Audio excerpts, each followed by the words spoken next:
Yes, you guys, welcome back. I'm FC, this is Blue Lions TV, and today we're here to discuss some big news that has been coming out this past 24 hours. In today's News Daily video, I'm going to focus on two stories only, and they are going to involve the latest news surrounding KOUNDE and news surrounding Jules Kounde, because we will be making a bid for him in the next few hours. So today, you guys, it's going to be a jam-packed day of content. I hope you enjoy. Get those notifications on and stay tuned because I'll be going in. So I hope you guys enjoy.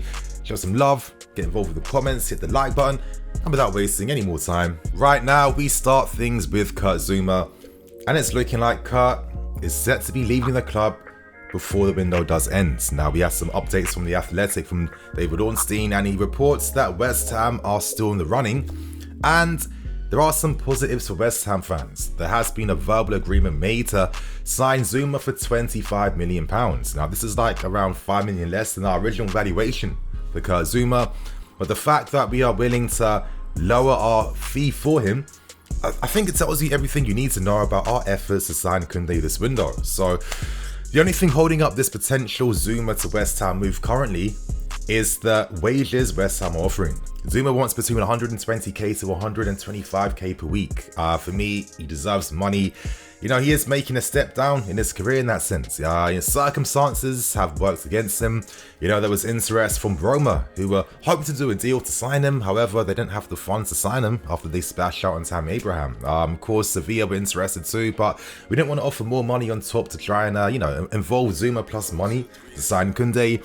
And the reality is that the club are looking to move him on. You know, the options aren't really available like that in this current window. And of course, if you're making a step down, then that club has to pay you more to appease you. I think it's that simple, to be fair. So I guess now we wait to find out whether Zouma commits to signing for West Ham. If he doesn't, I'm guessing this Kounde move could be potentially jeopardized. So I guess we'll have to find out, you guys. Regardless though, at the same time, maybe this could be a good thing that we are looking to work with West Ham. We are looking to lower our fee to sell one of our players to them because they are desperate to reinforce in defense, and Zouma is going to be an absolute upgrade for them if he does potentially join them this window. We know that we have long-term interest in Declan Rice. Previous managers, currently Tuchel as well. Everyone likes the player. He's shown that he's going to be a leading midfield player in the Premier League as well, and this is a signing that many people at the club want to see happen too. West Ham have been difficult. Rice isn't happy with things. Of course, the valuation is way too high. He won't be signing a new deal, and for everything he's put into the club, he feels like they're making it very hard for him now to progress and move on with his career. So in that sense, we can create a I'll scratch your back if we scratch mine situation, but of course allowing Zouma to go to West Ham for less money, and hopefully this means that West Ham budge on their stance currently on Declan Rice. To be honest, it's a bit of a shame that in this current window, many clubs already have centre-backs already. Zouma should not be playing for West Ham at all. He's a lot better than that level. For me, this guy is a Champions League European class defender.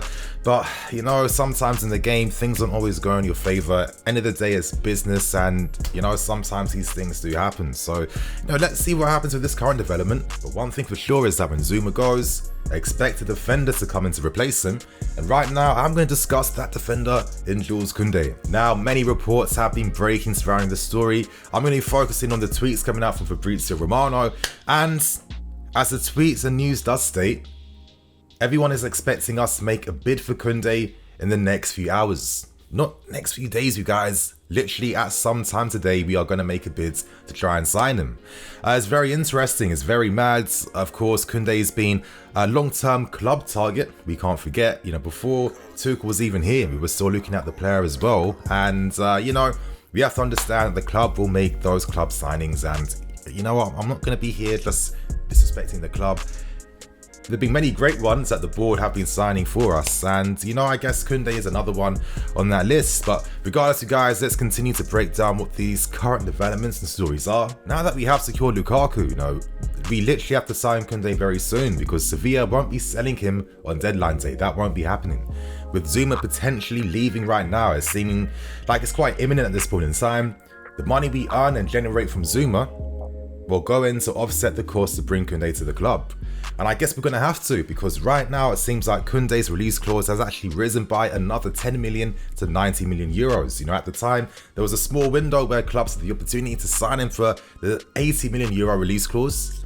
Of course, that went by, and naturally, you know, I think it makes sense that Sevilla inserted this clause in the deal because, you know, if they're being forced to sell Kounde very late in the window, that's going to make things hard for them to replace him in the market too, so you have to offset that by raising the prices. That's how the business works, you guys. Regardless though, do I see us paying around 80 million to sign Kounde? I don't think so.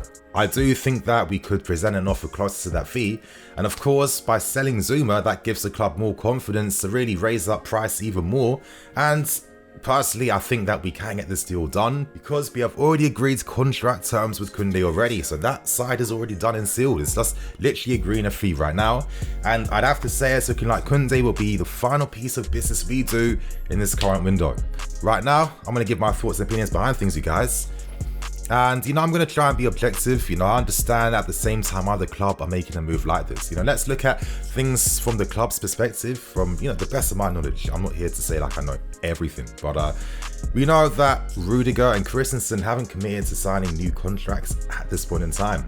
We do know as well that Thiago Silva is here for 12 more months. Azpilicueta is getting older as well, and we also understand that we like to do business where we aren't competing with other clubs.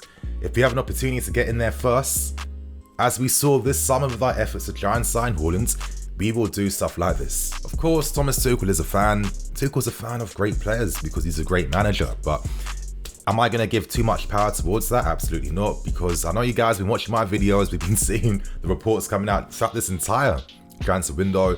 We know that Tuchel liked Alaba, Sula, he liked Upamecano, he liked Konate. I mean, you can literally go on. He liked Adama Traore. There's so many players he likes. You know, Tuchel isn't going to like one player at one time only. So for me personally, if the argument was to sign Kounde solely for the fact that this is the man Tuchel wants, for me, that's not a strong enough reason. In my opinion, you guys, I personally feel like this move doesn't need to happen right now. I think that next summer is the time to make a move for a defender. We have Azpilicueta, who is Tuchel's captain. We saw against Arsenal, regardless of the 2 consecutive Man of the Match awards won by Chalobah, Tuchel sees him as his captain, his leader, meaning that in the big games, Azpilicueta is going to play. We move on to Thiago Silva, and we know that it took him a while to sign the new contract extension.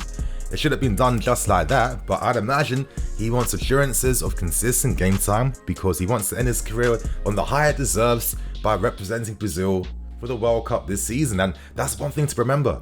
This is a World Cup season, so players, they're looking to stake their claim, compete, and play as many minutes as humanly possible. Considering we have Rudiger and Christensen, 2 players on a completely different level with their game right now, considering we have Chalobah who's shown that he can easily play to the same high standards as the rest of his competition, I personally feel like this Kounde move could be made for next season.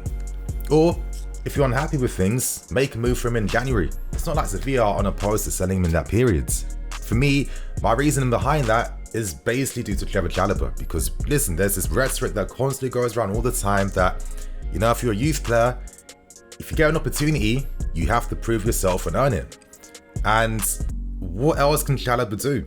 He's got 2 consecutive Man of the Match awards, being one of the key players in 2 big games against Villarreal and Crystal Palace. He demonstrated what he can offer to the team, not just playing to fulfill the role, but offering something with his passing range and how he plays that role as well. And for me, what type of message does that send out?